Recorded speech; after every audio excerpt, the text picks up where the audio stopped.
President Obama's last State of the Union address, he reaffirmed a commitment that was part of his first campaign to close Guantanamo Bay. This week, he announced how he would do it and why. For many years, it's been clear that the detention facility at Guantanamo Bay does not advance our national security. It undermines it. The plan is a blueprint to disperse the 91 remaining detainees, the last of nearly 800 who have either entered or exited since 2002. Of the 91, 35 would be transferred to other countries. The rest, deemed to be too dangerous to release, would be moved to a facility or facilities yet to be named in the U.S. The White House claims closing Guantanamo would have an added bonus of saving between $65 and $85 million a year. Keeping this facility open is contrary to our values. It undermines our standing in the world. It is viewed as a stain on our broader record of upholding the highest standards of rule of law. Among those vying to be the next in the Oval Office, we're not going to close Guantanamo. And we're going to load it up with some bad dudes, believe me. We're going to load it up. Expand it, and let's have some new terrorists there. I think we should shut down Guantanamo. I think in the long run, it will help us significantly. We don't need to have Guantanamo hanging out there over our heads. Wednesday, Attorney General Loretta Lynch testified before Congress and confirmed that transferring detainees to the U.S. is currently against the law.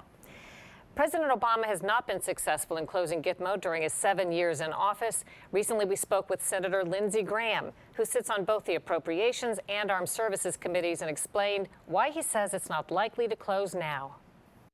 How can it be stopped? Congress won't let it. There's no way you're going to bring Guantanamo Bay detainees inside of America without a plan approved by the Congress. 3 years ago, I sat in the Oval Office with the President, offered to help him close Guantanamo Bay under one condition, that the people who are brought into the United States be held under the law of war as enemy combatants, not common criminals. They can be held indefinitely without trial. No requirement in a war to let prisoners go as long as they're dangerous. We couldn't get there.